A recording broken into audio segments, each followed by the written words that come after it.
We're honored to welcome our today's distinguished guest, the Chargé d'Affaires of Tuvalu to the Republic of China, Taiwan, Ms. Silafaga Lalua O'Brien. Talofa, and thank you very much for having me today. I am really honored to be here and to represent the people and the government of Tuvalu. Tuvalu and Taiwan share a 45-year history of diplomatic relations, making Tuvalu our longest-standing allies in the Pacific region. Ms. O'Brien, could you share more about Tuvalu for our audience and what distinguishes Tuvalu on the global stage? Tuvalu is a tiny Pacific island country in the South Pacific. It is home to a proud 11,000 people. It is very small, I know, which makes it the fourth smallest country in the world. Tuvalu is a Polynesian country, and as you mentioned, is also an Austronesian country. And because of Austronesia, it has deep roots and ties and connection with the people of Taiwan. Because Tuvalu is small, it's very low-lying. Our highest part of Tuvalu, of our islands, is about 3-4 meters above sea level, which makes it very vulnerable to climate change and the rising sea levels. That's why we are very well known, I guess, on the global stage because of our advocacy for assistance from the global community on our plight as a low-lying, vulnerable country, vulnerable to climate change and its impacts. At the start of 2024, Tuvalu held its general elections with a new government led by Prime Minister Dale, reaffirming its strong ties with Taiwan. So, Ms. O'Brien, could you share with us about how Tuvalu people look at this? Thank you for the question. That's one of the very first things that Prime Minister felt so strongly about when he announced that Tuvalu will remain as an ally of Taiwan. He was asked by many media people immediately after election where he stands, where his government stands, whether he will continue to be an ally of Taiwan or will he switch to mainland China. And he responded saying that it is not up to him or any government whether we switch or we remain, because the relationship is between the people of Taiwan and the people of Tuvalu. So it is not up to him or his government or any government to make the decision. The decision should come from the people of Tuvalu. And obviously, through the years, having Taiwan's presence in Tuvalu through your embassy, a lot of relationships, friendships, and partnerships have been built because of that. And people of Tuvalu are very loyal to the friends that they have made and the relationships that they have made. So, as you can see, we are very strongly connected to the people of Taiwan. So that is why when Prime Minister announced where we stand with Taiwan, there was a resounding approval from the people of Tuvalu. China has intensified its influence in the Pacific, exerting economic pressures on Taiwan's allies in the region. And Ms. O'Brien, could you provide insights into how Tuvalu defends Taiwan's interests in the Pacific, particularly within regional platforms such as the Pacific Islands Forum? And what strategies or actions does Tuvalu employ to counter these mounting pressures from China? Thank you. The issue with China is one threat, to the people of Tuvalu, especially, for us being in Taiwan. There's always a worry when news come of China's, military drills. In Tuvalu, we are not used to conflicts, and we do not have a military either. And influence like that, kind of intimidates us, but we rely on Taiwan and our very good friends from abroad, like the United States, for our protection and assurance, and that has been part of my job in the past since I got here, is to find assurance and reassurance that everything will be okay. But in the Pacific, as you have said, the Pacific Islands Forum, yes, it's a majority with mainland China, but that does not move us, because our support for Taiwan will remain as long as we are allies of Taiwan. There's only 3 of us, as we all know: Tuvalu, Palau, and the Marshall Islands. And I think we are Taiwan's last leg in the Pacific Islands, and our strong bond, that has brought us closer together. I can say that for us here in Taiwan, it has brought us closer together as people of the Pacific. We understand what we are up against, but we are not moved, and in the Pacific, we believe that the Pacific Islands Forum, we are founded on trust and values and family values, and we are a family in the Pacific, and we respect each other and the decisions that we make as countries. So as allies of Taiwan in the Pacific, as long as we are allies of the Pacific, we will always advocate for Taiwan and Taiwan's issues wherever we are. Former Ambassador to the Republic of China, Taiwan, Ambassador Bikeniteu Bainu, has previously framed Tuvalu's decision to recognize Taiwan was largely made based on faith and ideology, explaining that Tuvalu, a deeply Christian country, was wary of the communists. Besides the shared Austronesian heritage, the majority of indigenous peoples in Taiwan and about 86% of Tuvaluans share common faith in Christianity. Ms. O'Brien, please share with us what is the importance of shared values and faith in the relationship between Tuvalu and Taiwan. Values are very important, to our lives. In Tuvalu, and I'm sure in Taiwan as well, we have family values that are very important to us. Like we have to have trust, of the people that we love, the people that we call family. And having these shared values, I am sure that is what constitutes our friendship and makes it very strong, the Tuvalu and Taiwan. If you individually, you cannot be friends with somebody who does not share the same values as you, and the same goes with countries as well. And so with Tuvalu and Taiwan sharing a lot of mutual values, I think that is very important, and that is why our friendship has stood the test of time, because of what we believe in. In early December, President赖清德visited Tuvalu, where he met with Governor General Falani, Prime Minister Teo, and members of the cabinet. In addition to visiting Nauti Primary School, the theme of President Lai's visit was smart and sustainable development for a prosperous Austronesian region. And Ms. O'Brien, what is the significance of President Lai's recent visit to Tuvalu? And from the perspective of the Tuvaluan government, what is the significance of emphasizing sustainability during this visit? Thank you. Thank you very much. From where I stand, I can say that President Lai's visit to Tuvalu has 3 significant points. First is the diplomatic importance, being an ally for Taiwan for 45 years.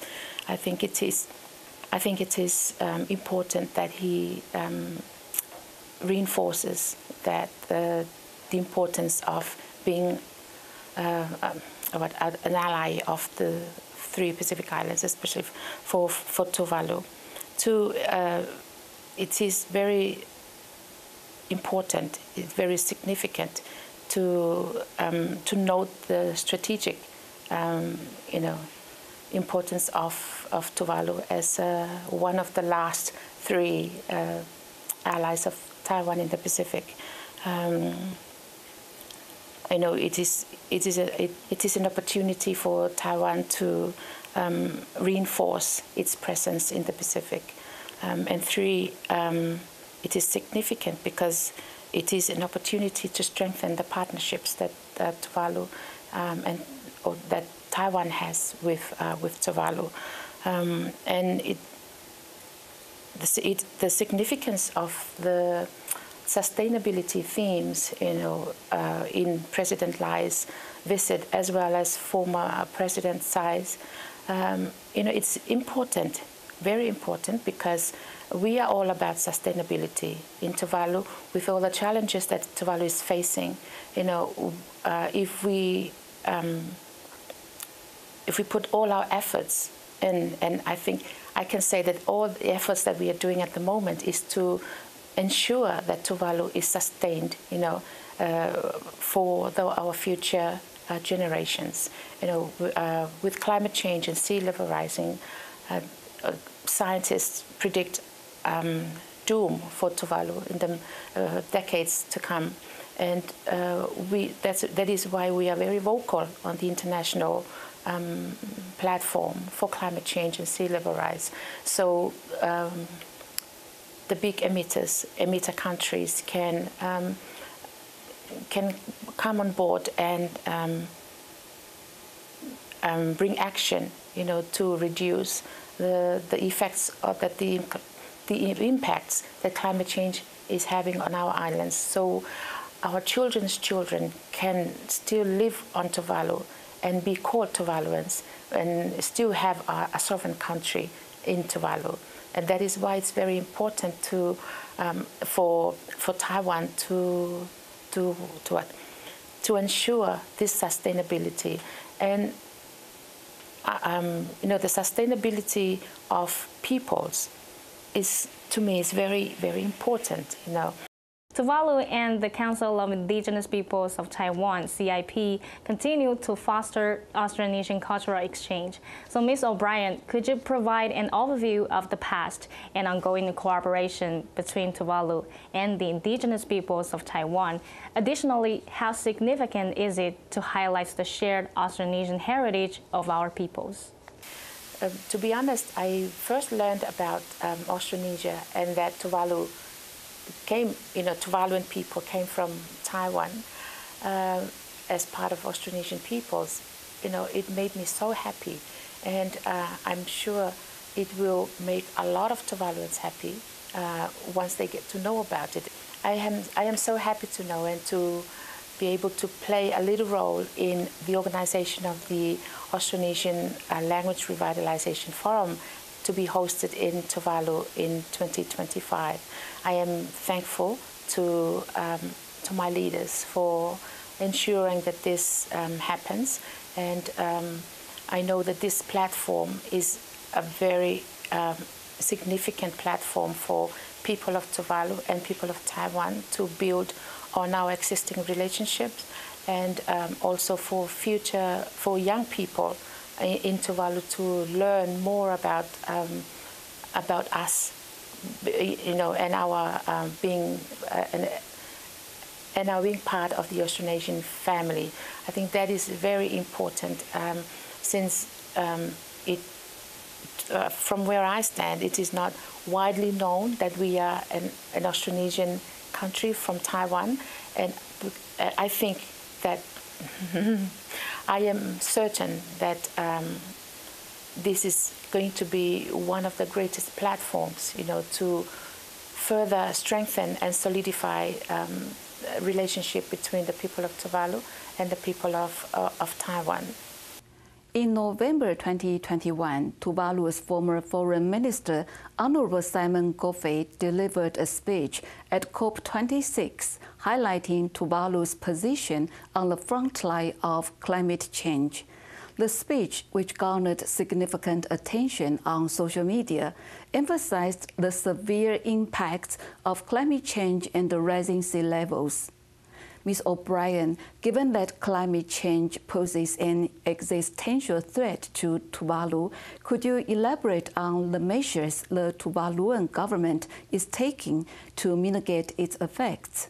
Firstly, I have to say that I am not a climate expert, and Tuvalu is a very small and poor country, and with very little resources, if any. Our former foreign minister, Honorable Simon Goffey, said a lot of truths, or all truths about our situation on the ground. It is, a lot of people can talk about climate change and how it affects, people, and they can predict, they can assume, but, in Tuvalu, we live with those impacts on a daily basis. And so we have done everything that and we are still doing. And what we are doing is being very vocal and bringing, big emitter countries to task, to help us, build our capability to withstand the impacts of climate change. Since 2021, we have had our TCAP, and that's TCAP project, and that's Tuvalu Coastal Adaptation Project. Our TCAP 1 has just completed this year, and it's an additional, it's a reclaimed land, in front of our coast. It has added a lot of additional land, and it has also been raised above the sea level, the normal sea, above the sea level for during cyclones. That the highest level that the tide could get to during cyclones. And we have collaborated with the Global Environment Facility, the GEF, through the United Nations, and they have funded that first part of our adaptation project. Because in Tuvalu we cannot do much but adapt, because we are an absolute flat island and there are no mountains. So with other countries in the world that are being impacted by climate change, they have the luxury of big masses of land where they can run inwards when storms and cyclones and other natural disasters occur. They can also run to the mountains to get away from the rising sea levels. But in Tuvalu, we do not have that, and the only thing that we can do is adapt. And adapt we have done over the past decades. And TCAP 1 is that first project that has completed and provided a lot of added security to the people of Tuvalu. Although I have to say that our Tuvaluans are very resilient people. We are faced with this every day. Every year, during the same time of the year, or during our cyclone season, we get faced with a lot of issues with, seawater inundation, and but we get up, we dust ourselves off, and we continue, because life goes on in Tuvalu, and with collaboration with development partners like the United Nations and GEF and other countries who are helping us, like Taiwan. We are very thankful, and we are very lucky to have very generous friends from around the world. Right now we are having TCAP 2, a follow-up of that, a continuation rather of that TCAP, initial TCAP project. And our sponsors include Taiwan, and we are very thankful that Taiwan is helping us face the challenges that we are facing on a daily basis. And during COP27, Honorable Simon Goffey announced that Tuvalu would become the first digital nation, recreating its land digitally and archiving its rich history and culture, as well as moving all governmental functions into a digital space.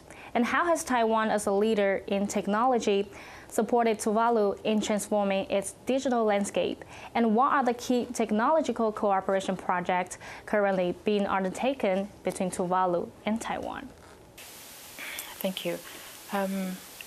As we speak, there's a vessel for the undersea cable has arrived in Funafuti Harbor, and that's where